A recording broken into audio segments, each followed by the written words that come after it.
Welcome to This Explainer. Today, we're diving straight into a totally mind-bending alternate history hidden inside a fascinating text called The City Screams, 1914. I want you to imagine a universe where the outbreak of World War I wasn't actually the result of political alliances or human failings, but was in fact a terrifying, deliberate work of art. And the artists? Well, the artists are the cities themselves. In this explainer, we're going to explore how massive urban centers are actually ancient living entities orchestrating a global conflict as a literal cosmic masterpiece. So rather than a standard timeline, think of this as our exhibition guide as we walk through some pretty surreal galleries today. We'll hit the geometry of dread, cities as living organisms, the triangle of power, war as a masterpiece, and finally, the final exhibition. All right, part 1. The geometry of dread. We're kicking things off in Vienna in July of 1914. So, it's been about 3 weeks since the assassination in Sarajevo, and our protagonist, a painter named Franz Adelmann, is experiencing some deeply bizarre sensory distortions. I'm talking buildings that seem to breathe, shadows that pool upward on the ceiling like spilled ink, cafe patrons moving around like jerky clockwork dolls. And then he meets a mysterious woman named Greta Wilde who tells him, "The world has always been screaming, Herr Adelmann, only now the scream is loud enough to hear." That is the exact moment Franz realizes he's not actually losing his mind. These visions are the symptoms of a city that is finally waking up from a very long slumber. As Greta leads Franz down into the decaying underground tunnels of Vienna, they are just surrounded by this chilling symbol known as the hungering spiral. It's etched into wood, into stone, into metal. It acts as a physical marker that the city is prepping for a terrifying cosmic transformation. Moving right along to part 2, cities as living organisms. Okay, to really wrap our heads around the core lore of this universe, we have to look beneath the cobblestones. Down there sit the city fathers. These are ancient beings who traded away their humanity centuries ago in exchange for eternal growth. They're the ones down there orchestrating what are called the deep orchestras. Basically, it's a symphony of grinding stone and flowing metal that's been playing a 700-year song right beneath Vienna.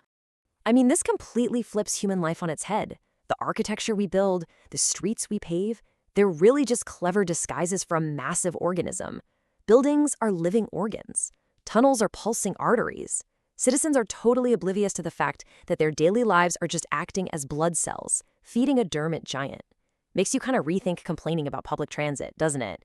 You're not actually stuck in traffic. You are literally just a nutrient flowing through the bloodstream of a hungry monster. All right, part 3, the triangle of power. Because guess what? Vienna is absolutely not acting alone here. Across Europe, a terrifying network is coming online. We've got 3 distinct cities utilizing entirely unique artistic mediums and their own chosen human chroniclers to document it. Vienna, as we know, dreams in organic flesh, chronicled by Franz. Then you have Berlin, operating with mathematical precision in mechanical steel and steam, documented by a sculptor named Klaus Zimmering. And Paris? Paris refracts reality into luminous light and prism, witnessed by Celeste Moreau, who is an artist that literally paints with pure starlight. And all of this is building towards one cataclysmic event, the synchronization. When Vienna's organic flesh, Berlin's mechanical steel, and Paris's living light finally harmonize, this continent-spanning symphony truly kicks off. It creates a standing wave of pure creative energy that connects every single town and village into one massive neural network. Which brings us to part 4, war as a masterpiece. So here we are at the outbreak of World War I, and there is this incredibly dark contrast going on. You have marching soldiers, politicians, generals. They all think they're fighting for territory, right? But the truth is so much darker. The cities are the cosmic puppeteers here. To them, military strategies are just musical notations, and human casualties are quite literally just the required pigment for their masterpiece. The reality on the ground is just, it's horrifying. Welcome to the orchestra of no man's land. Shell craters aren't randomly placed. They're spaced out to act as acoustic timpani drums. Trenches are carved out as resonance chambers to amplify screams. Barbed wire isn't just a barrier, it vibrates to transmit harmonic frequencies. Even the machine guns are firing in calculated polyrhythmic patterns. Every single tactical military decision is, in reality, a meticulously calculated aesthetic choice by the cities. And let's just look at how fast this aggressive evolution scales up chronologically. It starts in the summer of 1914 with that synchronization of the three cities. By winter, a communion of blood in the trenches physically connects the city's neural pathways. By spring of 1915, the sheer, unimaginable terror of events like Verdun creates an architecture of trauma, forcing human consciousness to expand. And that leads directly to the ultimate metamorphosis in summer 1915, where national borders completely dissolve into a single organism. Finally, Part 5, the final exhibition.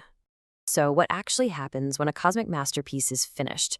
Our Parisian chronicler, Céleste Moreau, sums it up perfectly. She says, "Death is merely a change of medium, like a musician switching from piano to violin.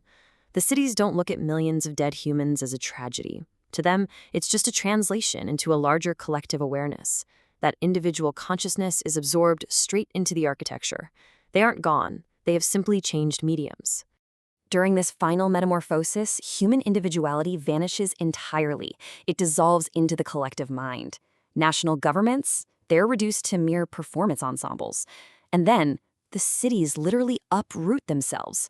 Berlin marches across the landscape on legs of steel. Vienna flows forward like a living river. And Paris becomes this roving entity of pure light. The whole continent sheds its political reality and becomes a unified, mobile exhibition of cosmic art. The whole thing wraps up in this impossible space known as the Eternal Exhibition. It's a gallery existing outside of space and time, just in the spaces between moments. Here, the chroniclers, the dead, and the transformed can view this horrifying, beautiful tapestry woven from millions of lives. The war never truly ends. It just continues to evolve as a permanent art installation in a gallery between heartbeats. As we wrap up this explainer today, I actually want you to take a second and look out your window. Look at the skyline, the roads, the glowing street lamps. If all of that concrete and steel were actually the dormant neurons of a sleeping giant, what hidden symphony is your own city humming right beneath your feet? Thank you so much for joining me on this incredibly dark journey through the City Screams 1914. Until next time, keep learning and keep looking just beneath the surface.